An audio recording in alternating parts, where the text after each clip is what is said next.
মুসলমানের রোহিঙ্গা গুলো খেদাও। আরকান আরাকান আর্মিও ইসরায়েলের দালাল, আমেরিকাও ইসরায়েলের বুঝে না বুঝে দালাল, আর এদের সাথে ভারত আছে সেও দালাল, জাতিসংঘ যে আছে সেও দালাল, কুল্লুম দালাল, সব জায়নিস্ট ইসরায়েলিদের দালাল, সব দালালরা একসাথে হয়ে এখানে একটা দ্বিতীয় ইসরায়েল রাষ্ট্র তৈরির ষড়যন্ত্র করছে। খুবই জরুরি বিষয়। বাংলাদেশ সরকার ডক্টর ইউনূসের সরকারের সাথে একটা আন্তরিক সম্পর্ক আছে। তারা আমাদের জনগণের সরকার। তারা 2024 পরিবর্তিত বাংলাদেশের পরিবর্তিত পৃথিবীর প্রথম সরকার।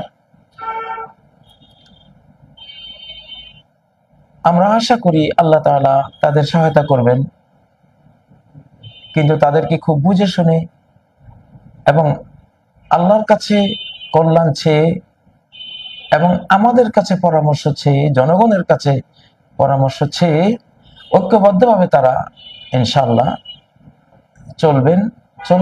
চলছেনও। আমরা আশা করি সামনেও ইনশাআল্লাহ আমরা তাদেরকে ঐক্যবদ্ধভাবে বিতর্কের ঊর্ধ্বে যে কোনো বিষয়ে জাতীয় বিতর্ক শুরু হয় বা জাতি বিভক্ত হয়, সেসব বিষয় থেকে জাতির বৃহত্তর জনগোষ্ঠী, উলামায়ে কেরাম বা সরকারের যারা পরামর্শক এবং হিতাকাঙ্ক্ষী আছে, বাংলাদেশের হিতাকাঙ্ক্ষী, জনগণের হিতাকাঙ্ক্ষী, মুসলিম জাহানের হিতাকাঙ্ক্ষী যারা আছে, তাদের পরামর্শ নিয়ে চললে ইনশাআল্লাহ ভবিষ্যৎ আমাদের রাস্তা ক্লিয়ার থাকবে। একটা কথা বলে রাখি, এখন 57টি মুসলিম রাষ্ট্র, একটি যুক্তরাষ্ট্র, মুসলিম যুক্তরাষ্ট্র অঘোষিতভাবে কোনো ঘোষণা ছাড়াই, কোনো লিখিত ডকুমেন্ট ছাড়া কিন্তু এটা হয়ে গেছে। কিভাবে হয়ে গেছে? এটা আকাশ থেকে হয়ে গেছে। কিভাবে? কুন ফায়াকুন। আল্লাহ তাআলা যখন কোনো অর্ডার দেন, জাতি পরিবর্তনের, বিশ্ব পরিবর্তনের একটা অর্ডার এনাফ। এখানে আপনাদের বোঝার সুবিধার জন্য একটি প্রসঙ্গ আনবো। সূরা আর-রুম, কোরআনে কারীমের যে সূরা রয়েছে, সূরা আর-রুম। তো এই সূরা আর-রুমের মধ্যে, এটি কোরআনে কারীমের 30 নম্বর সূরা। রোমানরা যখন পারসিকদের হাতে, পারস্য সাম্রাজ্যের হাতে বারবার পরাস্ত হচ্ছিল, বিভিন্ন ইরাকে, সিরিয়ায়, মধ্য এশিয়ায়, বিভিন্ন জায়গায় শুধু পরাজয়ের পর পরাজয়। তো তখন মক্কার কুরাইশরা মুসলিমদেরকে বলল যে, রোমানরা তারা তো আহলুল কিতাব, আসমানি ধর্ম মানে, আর তোমরা মুসলিমরা তোমরা আসমানি ধর্ম মানছো। তো আসমানি ধর্মওয়ালারা অগ্নি পূজারী পারসিকদের হাতে মার খাচ্ছে, আর আমরা মূর্তি পূজারী। অগ্নি পূজারী মূর্তি পূজারী একই জিনিস। তো অগ্নি পূজারীদের হাতে রোমানরা যেমন মার খাচ্ছে, মূর্তি পূজারীদের হাতে তোমরা মুসলিমরা মার খাবা, এটা বলেছিল। মুসলিমরা একটু মনে কষ্ট পেয়েছিলেন, ভাবছিলেন যে আসলে কি এমন ঘটবে। তো ওই প্রেক্ষাপটে আল্লাহ তাআলা সূরা রোম নাজিল করলেন। গুলিবাতির রোম, রোম অর্থাৎ বাইজেন্টাইন রোম, যেটা পুতিন, যে রাশিয়ার পুতিনদের যে অর্থোডক্স রোমান, যারা খ্রিস্টানদের মধ্যে এরা ভালো, ক্যাথলিকদের চেয়ে এরা অনেক ভালো, এরা মুসলিম বান্ধব। তো এরা পরাস্ত হয়েছে ফি আদনাল আরদে, নিকটতম ভূমিতে। অহুম মিন বাদে গলাবিহিম সায়াগলিবুন, কিন্তু শীঘ্রই তারা কয়েক বছরের মধ্যে, 3 থেকে 7 বা 9 বছরের মধ্যে তারা বিজয়ী হবে আল্লাহর কমান্ডে। আল্লাহর একটা আদেশ আসবে, কোন আসবে, চেঞ্জ, পৃথিবী চেঞ্জ হয়ে যাও, পরাজিতরা বিজয়ী হয়ে যাও, বিজয়ীরা পরাস্ত হয়ে যাও, দুর্বলরা সবল হয়ে যাও, সবলরা এখন দুর্বল হয়ে যাও, একটা কমান্ড আসবে। তো সেই কমান্ডে অকল্পনীয় ভাবে, অচিন্তনীয় ভাবে পরাজিত যে রোমান সাম্রাজ্য, তারা বিজয়ী হতে থাকবে। ইতিহাসবিদরা এটা লেখেন যে রোমের বাদশাহ যে ছিল হেরাক্লিয়াস, সে ছিল অথর্ব এবং কাপুরুষ। সে সোনা রূপা নিয়ে সাম্রাজ্য ছেড়ে আফ্রিকা পালিয়ে যাওয়ার সিদ্ধান্ত নিচ্ছিল। হঠাৎ এমন কি হলো, সে বলতে লাগলো যে আমি যুদ্ধ করব।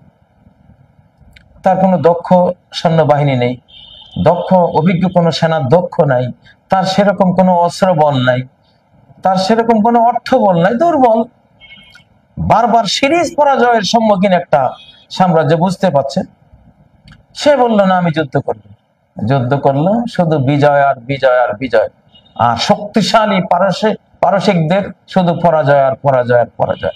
622 খ্রিস্টাব্দে যখন এই বিজয়টা শুরু হয় হেরাক্লিয়াসের রোমানদের, ঠিক সেম টাইম কি হলো, ওই সময় যখন রোমানদের বিজয়, দুর্বল রোমানদের বিজয় হওয়া শুরু হবে শক্তিশালী পারসিকদের বিরুদ্ধে, ঠিক ওই সময় মুমিনরাও আরেকটি বিজয় পেয়ে আনন্দ লাভ করবে। কোরআন প্রেডিকশন দিয়েছে যে তোমরা যে মুহাম্মদ সাল্লাল্লাহু আলাইহি ওয়াসাল্লামের অনুগত ভয় পাচ্ছ যে ওখানে যদি অগ্নি পূজারীরা রোমান মানে যারা আসমানি ধর্মের মালিক তাদের উপরে বিজয়ী হয়, তাহলে না জানি আমাদের এখানে হয়। আল্লাহ বলছেন না, ওরা যখন বিজয়ী হতে থাকবে দুর্বল রোমানরা সবল পারসিকদের বিরুদ্ধে, তখন দুর্বল মুমিনরাও সবল কুরাইশি শক্তি কাফের শক্তির বিরুদ্ধে আরব জাহানে বিজয়ী হয়ে যাবে। ইয়াফরাহুল মুমিনুন বিনাসরিল্লাহ, আল্লাহর সাহায্য পেয়ে আল্লাহর একটি বিজয় আসবে তাদের জন্য, দুটো বিজয়। প্রেডিকশনটা হুবহু অক্ষরে অক্ষরে সত্য হয়েছিল। আজকে আরেকটা অর্ডার এসে গেছে ইনশাআল্লাহ। এখন 57 মুসলিম দেশ আগের মতো 2024 পূর্ববর্তী যে 57 মুসলিম রাষ্ট্র, মনে হবে যে এখনো তারা আলাদা আলাদা, না আলাদা না, এখন ঐক্যবদ্ধ। এখানে এটি একটি যুক্ত রাষ্ট্র, একটি পরাশক্তি। ধীরে ধীরে টের পাবেন, ধীরে ধীরে বুঝবেন। এটা কেন বললাম? সাহসের জন্য বললাম।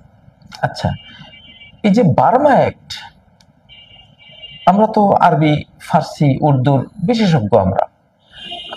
আমার ছাত্র জীবনে আরবি, ফার্সি, উর্দু, হিন্দি, আমি মাতৃভাষা বাংলার চেয়ে বেশি বুঝতাম, বেশি পারতাম, এখনো পারি। বাংলা তখন কম পড়েছি, মায়ের ভাষা কি বলবো। পরবর্তীতে বাংলা সাহিত্য নিজে আবার চর্চা করেছি, বাংলা ভাষার উপরে স্টাডি করেছি। তো এই শব্দগুলো আমাদের খুব ভালো জানা। দেখুন, আমেরিকার বার্মা অ্যাক্ট অত্যন্ত সুচতুর ভাবে জায়নিস্টরা, ইসরায়েলিরা আমেরিকাকে দিয়ে আমাদের পার্শ্ববর্তী দেশ মিয়ানমার কেন্দ্রিক একটা অ্যাক্ট পাস করে নিয়েছে, তাদের সাহায্য করার, সহযোগিতা করার। অর্থাৎ এই দেশটাকে ভেঙ্গে একটা দ্বিতীয় ইসরায়েল বানানো হবে, সাথে মণিপুর, মিজোরাম, সাথে বাংলাদেশের পার্বত্য, চট্টগ্রাম, বিশাল অঞ্চল, আমাদের যেই সমুদ্র বন্দরে সব সহ। একেবারেই এটা কোরআনিক, ঐতিহাসিক, আধ্যাত্মিক নয়নে কথা, সত্য বচন যে বার্মা অ্যাক্ট মানে দ্বিতীয় ইসরায়েল অ্যাক্ট। কেন দ্বিতীয় ইসরায়েল অ্যাক্ট?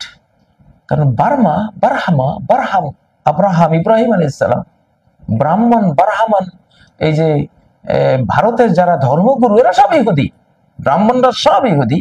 এরা এসছে আমাদের সুন্দরবন এই এলাকা দিয়ে, মিশর বা ওই অঞ্চল থেকে এখানে এসে এরা মাবুদ সেজে বসে গেছে। ফেরাউন যেমন মাবুদ সেজেছিল, এরাও তো ফেরাউনের চাঁতা কলে পিষ্ট হয়ে ফেরাউন থেকে যা শিখেছিল, আসলে মজলুমরা একদিন জালিম হয়, ওদের থেকে শিখে এরা এখানে এসে ফেরাউন সেজে এরা এখন ওদের ধর্মগুরু, মাবুদ, ওদের পূজনীয় হয়ে আছে। তো ব্রাহ্মণ, বারহামান। ঠিক এখন মার্কিন কংগ্রেসে মিয়ানমার অ্যাক্ট কেন বলা হলো না, মিয়ানমার শব্দ কেন ব্যবহার হলো না, কেন ব্যবহার হলো বার্মা অ্যাক্ট? দেশটার নাম তো এখন বার্মা না, অতীতে বার্মা ছিল, কিন্তু অতীতের শব্দটা টেনে এনে বার্মা অ্যাক্ট মানে ইসরায়েল অ্যাক্ট।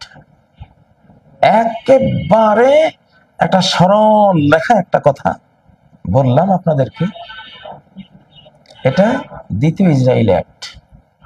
সুকৌশলে বার্মা অ্যাক্ট নামে চালিয়ে দেওয়া হয়েছে।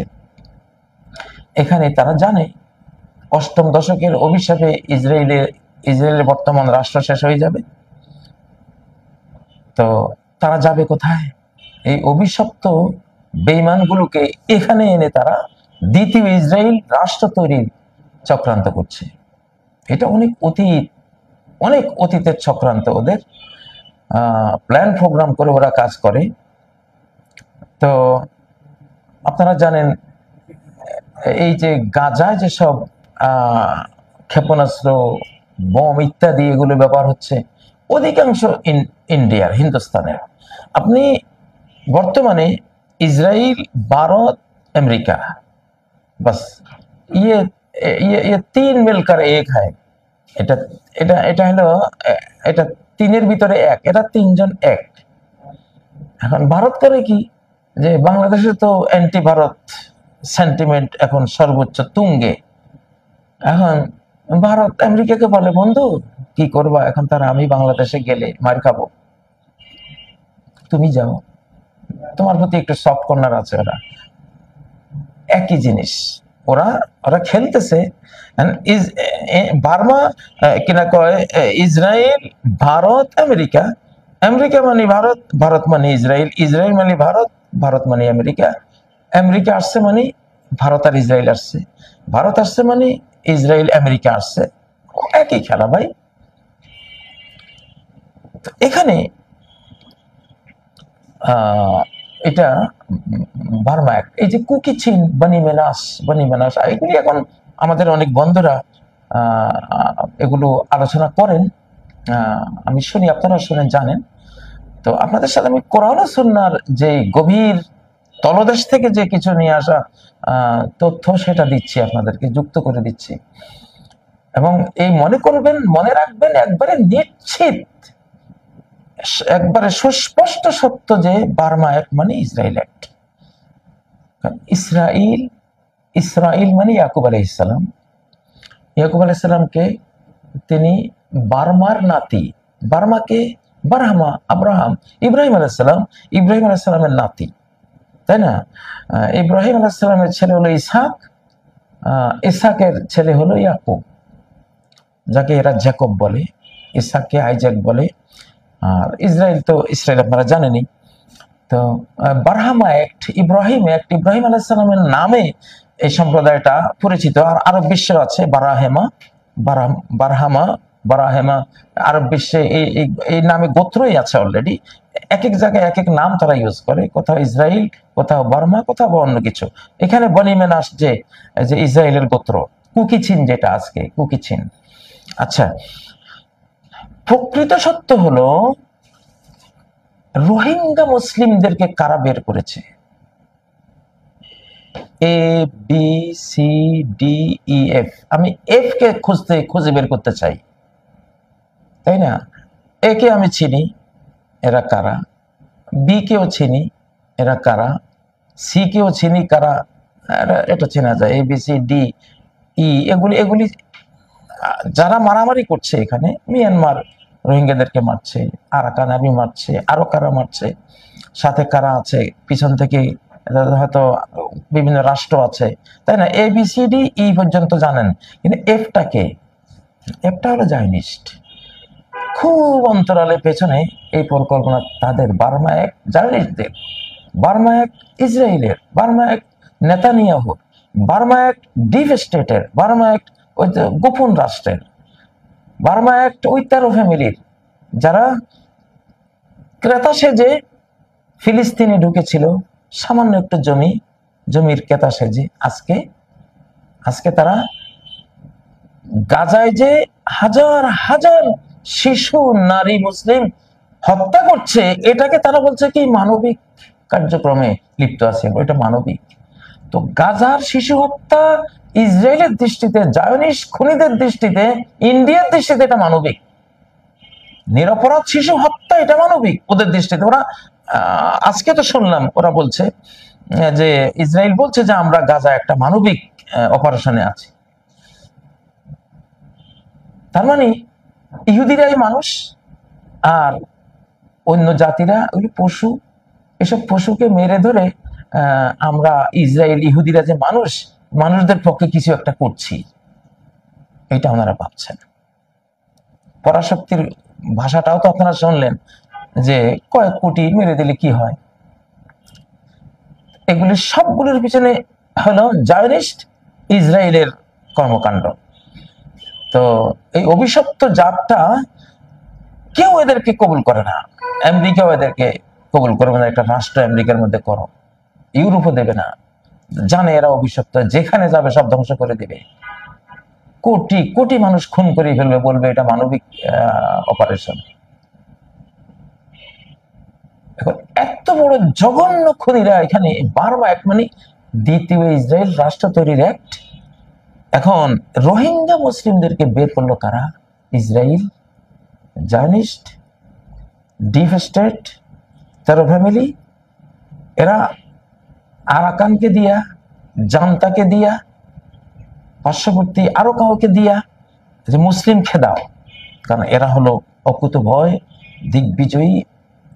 এরা থাকলে আমরা ইসরায়েল রাষ্ট্র বানাইতে পারবো না, এখানে দ্বিতীয় ইসরায়েল তৈরি হবে না, এগুলো খেয়ে দাও। মূলত এই যে মানবিক করিডোর, এই মানবিক করিডোরের তাফসীর বায়ানটা হইলো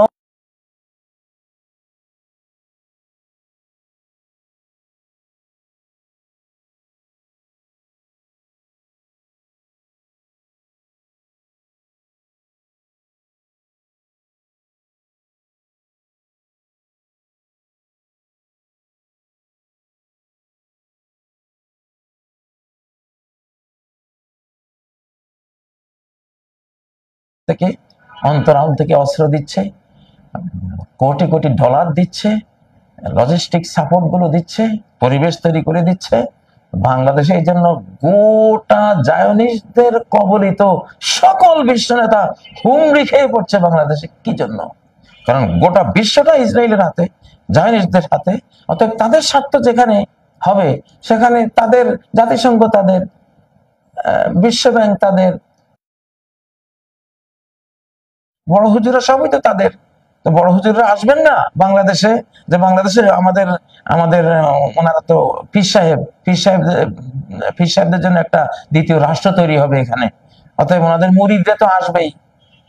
আমেরিকা ওনাদের মুরিদ, জায়নিস্টদের মুরিদ আমেরিকা, জায়নিস্টদের মুরিদ ইউরোপ, জায়নিস্টদের মুরিদ জাতিসংঘ, জায়নিস্টদের মুরিদ ভারত। ভারত তো হলো একেবারে একবারে কোন পীর সাহেবের দরবারে যে মানে ও কই চিৎকার দিয়া বাঁশের উপরে লাফাই উঠেছে, ভারত হলো এই টাইপের মুরিদ, ইসরায়েলের মুরিদ। কারণ ভারতের ব্যাপারে কোরআনে আছে যে আল ইয়াহুদা ওয়াল্লাযিনা আশরাকু, ইহুদি আর মুশরিক, এটা একেবারে অঙ্গাঙ্গী ভাবে গাথা সূরা আল মায়দার ৮২ নম্বর আয়াত থেকে, আগেও বলেছি আপনাদেরকে। তো আচ্ছা, করিডোর মানে কি? গলি, করিডোর মানে কি? বারান্দা, বিল্ডিং এর ভিতরে আন্তঃযোগাযোগের জন্য যেটা দেয়া হয়, তাই না? করিডোর। এই করিডোরের তাফসীর করতে গেলে অনেক আশঙ্কা আসে। তার মানে ওনারা আরাকান, বাংলাদেশের অঞ্চল সহ এটা একটা বিল্ডিং, একটা প্রাসাদ, একটা আগামী ইসরায়েল রাজ্যের একটা ঘরই এখানে ভিতরে যাতায়াত করার জন্য। সামনে তো ওনারা দখল করবেন, এটা ওনাদের পরিকল্পনাতে আছে। তো এটা বারান্দা, বাড়িয়ে তো দিয়েছি, তুমি বারান্দা চাও না, কিন্তু বারান্দা চাও নাই, তুমি করিডোর চেয়েছো। তুমি আগামী দিনে বাংলাদেশ তোমরা ভাবছো যে দখল করবে, দখল করে ভিতরে যাতায়াতের জন্য একটা গলিতে লাগে, একটা করিডোর লাগে। প্রত্যেকটা শব্দে অনেক তাফসীর, অনেক বয়ান, সব তো বলাও যায় না। তো এখন এইটা সাফ কথা, সোজা সাপটা কথা হলো আমেরিকার 12 অ্যাক্ট মানে দ্বিতীয় ইসরায়েল অ্যাক্ট, মানবিক করিডোর মানে যেটা আজকে আমরা বলছি এইটা। বাংলাদেশিকে খুন করে বলবে এগুলি মানবিক। আমরা ইহুদিরাই তো মানুষ, আমাদের একটা রাষ্ট্রের দরকার। আর বাংলাদেশিরা তো অমানুষ, গরু ছাগল হাইওয়ান জানোয়ার, এগুলিকে মেরে আমরা একটা মানবিক করিডোর কিনা মানবিক রাষ্ট্র এখানে তৈরি করবো, মানবিক দ্বিতীয় ইসরায়েল তৈরি করবো। আমরা মানুষরা, ইসরায়েলের তো মানুষ, আমরা এখানে আসি থাকবো। এই জায়গাটা সাফ করা দরকার। সবচেয়ে বড় অমানবিক হলো মুসলমানরা।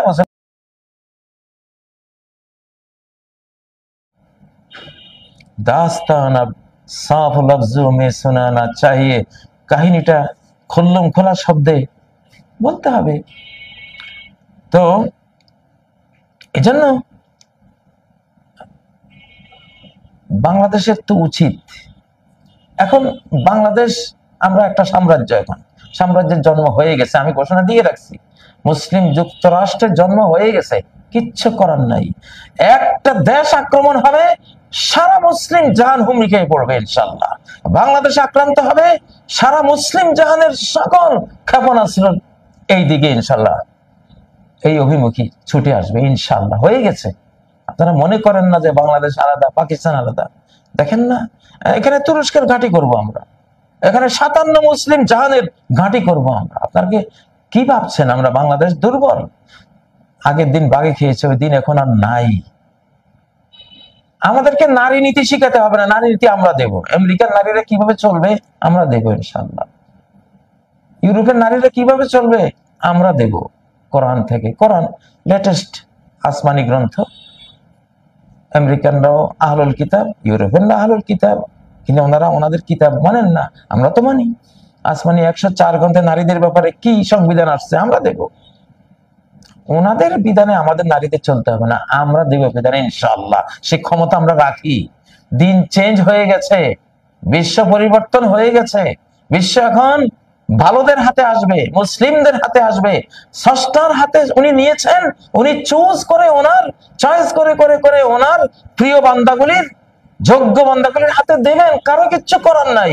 করতে চাইলে করেন, স্রষ্টার সাথে যুদ্ধ করেন, আকাশের বিরুদ্ধে যুদ্ধ করেন, যদি কিছু পারেন করেন। বাংলাদেশের এখন কি করতে হবে একটু বলি। রোহিঙ্গাদেরকে ট্রেনিং দিতে হবে বাংলাদেশের। বাংলাদেশ যদি নিজে বাঁচতে চায় তাহলে রোহিঙ্গারা কেন শরণার্থী হবে, কেন তারা উদ্বাস্ত হবে? আল্লাহ কি বলছেন? এখন তো পৃথিবী আল্লাহর হাতে, এখন যেটা উনি বলবেন সেটাই হবে। আল্লাহ কি বলছেন? এটা সূরা আল হজ, সূরা আল হজ্জের 40-41 নম্বর আয়াত। আল্লাযীনা উযিনা লিল্লাযীনা, 39 আয়াত থেকে পড়ছি। উযিনা লিল্লাযীনা ইউকাতালুনা বিআন্নাহুম যুলিমু, যাদের বিরুদ্ধে অন্যায় যুদ্ধ চাপিয়ে দেয়া হচ্ছে, যেমন রোহিঙ্গা, যেমন গাজার মুসলিমরা, যেমন ভারতের মুসলিমরা, যেমন বাংলাদেশ, যাদের বিরুদ্ধে ইউকাতালুন, যাদের বিরুদ্ধে লড়াই চাপিয়ে দেয়া হচ্ছে, নামে বেনামে ঘোষিত বা অঘোষিত ভাবে লড়াই চালিয়ে দেওয়া হচ্ছে, যাদেরকে যুদ্ধের মুখোমুখি করা হচ্ছে, মারা হচ্ছে, এদের জন্য উজিনা পারমিশন এসে গেছে। অতীতে যেমন নবীজির যুগে আসছে, এখন বুঝতেছি আমরা আলহামদুলিল্লাহ আমাদের লড়াই করার পারমিশন এসে গেছে। বাংলাদেশ এখন আর শুধু ডিফেন্সিভ থাকবে না, অফেন্সিভ হবো আমরা। এই পর্বে বাংলাদেশ শুধু ডিফেন্সিভ থাকবে না, আমরা আগ্রাসী হতে হবে। কারণ আমরা মজলুম, রোহিঙ্গারা মজলুম, সারা বিশ্বের মুসলিমরা মজলুম। এখন আমরা, আমাদের সানরাইজ হয়েছে, ওদের সানসেট হয়ে গেছে। এখন আমাদের দিন, আমাদের দিবসে আমরা লড়াই করে ইনশাআল্লাহ আমাদের অধিকার নেবই। উযিনা লিল্লাযীনা ইউকাতালুনা বিআন্নাহুম যুলিমু, যাদের বিরুদ্ধে লড়াই চাপিয়ে দেওয়া হচ্ছে তাদেরকে এই জন্য পারমিশন দেওয়া হয়েছে যুদ্ধের, যে বিআন্নাহুম যুলিমু, তারা মুসলিম হয়েছে, তাদেরকে অনেক অত্যাচার করা হয়েছে, শতাব্দী ব্যাপী জুলুম করা হয়েছে। অতএব পারমিশন দিয়ে দেওয়া হয়েছে যে রুখে দাঁড়াও, লড়াই করো, সশস্ত্র হও। এখন বাংলাদেশকে তার অস্ত্র হাতে নিতে হবে পুরো দমে। ইন্নাল্লাহা আলা নাসরিহিম লাকাদির। জাতিসংঘের দিকে চাইতে হবে না, আমেরিকার দিকে চাইতে হবে না, ভারতের দিকে চাইতে হবে না, কোন রাষ্ট্রের দিকে চাইতে হবে না। এখন দুর্বল যে বিজয়ী হবে। সূরা রুমের যেমন দুর্বল লোমান অথর্ব পঙ্গু সৈন্য বাহিনী দিয়া দুর্ধর্ষ বাহিনীকে পরাস্ত করেছে আল্লাহর কমান্ডে। কোন ফায়াকুন, হও বিজয়ী হও, হয়ে গেছে। পরাস্ত হও, হয়ে গেছে। কোন ফায়াকুনের যুগ শুরু হয়েছে। তাদের সাহায্য, মুসলিমদের সাহায্য করতে আল্লাহ অবশ্যই সর্বশক্তিমান। কিভাবে সাহায্য করতে হয় তিনি জানেন। কিভাবে মশা দিয়ে নমরুদ বাহিনী মারতে হয়, কিভাবে ঝাঁকে ঝাঁকে আবাবিল পাখি দিয়ে কিভাবে আব্রাহার হাজার হাজার বাহিনীকে নাস্তানাবুদ করতে হয়, কিভাবে 300-350 মুসার উম্মতকে রক্ষা করতে গিয়ে লক্ষ লক্ষ ফেরাউন বাহিনীকে সলিল সমাধিতে নিয়ে যেতে হয়, এটা আল্লাহ ভালোই জানেন। আল্লাযীনা উখরিজু মিন দিয়ারিহিম, যাদেরকে বের করে দেওয়া হয়েছে তাদের ঘর বাড়ি থেকে, ভিটামাটি থেকে, বেগাইরে হকিন, একেবারে অন্যায় ভাবে, কোনো হক নাই, কোনো অধিকার নাই, বিনা কোনো কারণে এদেরকে বের করা হয়েছে। রোহিঙ্গাদেরকে কোন যুক্তিতে তাদের আপন ঘর বাড়ি জায়গা জমি, তাদের বাগান বাগিচা থেকে, তাদের পূর্বপুরুষদের ভিটামাটি থেকে তারা ভূমিপুত্র, যেই ভূমির কেন বের করা হয়েছে, কিসের উদ্বাস্তু, তারা এখন লড়াকু হবে, তাদের ট্রেনিং দিতে হবে বাংলাদেশে। অন্যভাবে বের করা হয়েছে। দোষটা কি? ইল্লা ইয়াকুলু রাব্বুনা আল্লাহ, তারা মুসলিম, তারা বলে আমাদের রব আল্লাহ, বিশ্বস্রষ্টা, সবার যিনি সৃষ্টিকর্তা, লালন পালন কর্তা আল্লাহ, তিনি আমাদের রব। এই কথা বলার দোষে তাদেরকে বের করা হয়েছে। এখন আল্লাহ ওদের প্রতিরোধ করবেন, জালিমদের প্রতিরোধ করবেন। কারণ প্রতিরোধ না করলে কি হবে? আল্লাহ যদি মানব জাতির একটা অংশ দিয়ে, অর্থাৎ মজলুম অংশ দিয়ে, জালিম অংশকে, এক অংশ দিয়ে আরেক অংশকে প্রতিহত না করেন, লাহুদ্দিমাত সাওয়ামে, তাহলে ধ্বংস করে ফেলা হবে আশ্রম সমূহ, বিয়াউন, গির্জা সমূহ, ও সালাওয়াত, উপাসনালয় সমূহ, মাসাজিদ, মসজিদ সমূহ সব ধ্বংস করে দিবে যদি আল্লাহ প্রতিহত না করেন। এখন প্রতিহত করার সময় এসে গেছে, সময় স্টার্ট হয়ে গেছে। 2024-এর 5ই আগস্ট থেকে সময় হয়ে গেছে, এখন প্রতিরোধ আসবে। আকাশের ফেরেশতা বাহিনী যুক্ত আছে, আল্লাহ নিজে যুক্ত আছেন। জমিনে আমাদের তেমন কিছু লাগবে না রে ভাই, যা আছে তাই। আল্লাহ মালিক যেদিকে, আমরা আছি সেই দিকে, সাফ কথা। মালিকের লোকে চলবো, মালিক বিজয়ী হবেনি, ওনাকে কেউ পরাস্ত করতে পারে না। আল্লাহকে যে সাহায্য করে আল্লাহ অবশ্যই তাকে সাহায্য করবেন। ইন্নাল্লাহা লাকাওয়িয়্যুন আজিজ, নিশ্চয় আল্লাহ অবশ্যই শক্তিমান, মহাপরাক্রমশালী। আল্লাহ কাদেরকে সাহায্য করবেন? বলছেন আল্লাযীনা ইম্মাক্কান্নাহুম ফিল আরদি, আমি যাদেরকে জমিনে জায়গা দিলে, আকামুস সালাত, তারা সালাত এস্টাবলিশ করবে, সালাত পড়বে। এই রোহিঙ্গারা, আল্লাহ যদি তাদেরকে আরাকান, তাদের ভূমিটা দিয়ে দেন, ওখানে গিয়ে তারা কি করবে? লক্ষ লক্ষ রোহিঙ্গা, ওরা সালাত পড়বে অবশ্যই, তারা ধর্মপ্রাণ, আল্লাহকে সাজদা দিবে, যাকাত দেবে, দান সাদাকাত দেবে, আমার বিল মারুফ। অবশ্যই মুসলিমরা যেখানে স্থান পায় সেখানে তারা যেমন আল্লাহকে সেজদা করে, সালাত পালন করে, তারা দানশীল হয়, যাকাত দেয়, নফল সাদাকাত দেয়, তারা সৎ কাজের আদেশ দেয়, অসৎ কাজের নিষেধ দেয়। এইগুলোই তো তারা করবে, তাহলে কেন তাদেরকে আল্লাহ সাহায্য করবেন না? অবশ্যই আল্লাহ তাদেরকে সাহায্য করবেন। সালাত পড়া মানে আল্লাহকে সাহায্য করা, যাকাত দেয় মানে আল্লাহকে সাহায্য করা, সৎ কাজের আদেশ মানে তারা আল্লাহর পক্ষে আল্লাহকে সাহায্য করছে, আল্লাহ দিনকে সাহায্য করছে। তারপরে অসৎ কাজের নিষেধ দেওয়া মানে আল্লাহকে সাহায্য করা, আল্লাহ দিনকে সাহায্য করা। তো আল্লাহর পক্ষে যারা, আল্লাহ তো তাদেরকে সাহায্য করবেনই। সূরা আল হজ্জের 39 থেকে 40 নম্বর আয়াত। সবাই শোনেন, আমেরিকানরা শোনেন, ইসরায়েল শোনেন, ভারত, জাতিসংঘ, সবাই শোনেন। কথা সবার জন্যই বলছি, বলার এখন ক্ষমতা আছে, ক্ষমতা আছে। তেড়ি বেড়ি কেউ করবেন না, আঁকা বাঁকা চিন্তা কেউ করবেন না, মুখে এক কথা বাইরে এক কথা কেউ বলবেন না। এখানে দ্বিতীয় ইসরায়েল রাষ্ট্র তৈরি করবেন? এখানে মানবিক করিডোর নাম দিয়েছেন খুন করার জন্য। হ্যাঁ, ইসরায়েলের বোমাবাজি, ওটা মানবিক কাজ? শিশু হত্যা মানবিক কাজ? নিরপরাধ মাগুলিকে হত্যা করা মানবিক কাজ? মানুষের ভিটে মাটি, ঘর দুয়ার ধুলায় মিশিয়ে দেওয়া মানবিক কাজ? সেই মানবিক করিডোর, সেই অর্থে তো আপনারা বলছেন এটা মানবিক করিডোর। আপনারাই মানুষ। শোনেন, যারা মুসলিমদের উপরে 2024 পরবর্তী পৃথিবীতে নির্যাতন করবে, তাদের দুটো পরিণতি ঘোষণা করে শেষ করছি। একটা পরিণতি হলো ইহুদিদের, ওরা নিচ্ছিন্ন হয়ে যাবে আগামী দিনে, ওদের আন্ডা বাচ্চা সহ শেষ হয়ে যাবে, একটা শিশু থাকবে না পৃথিবীতে।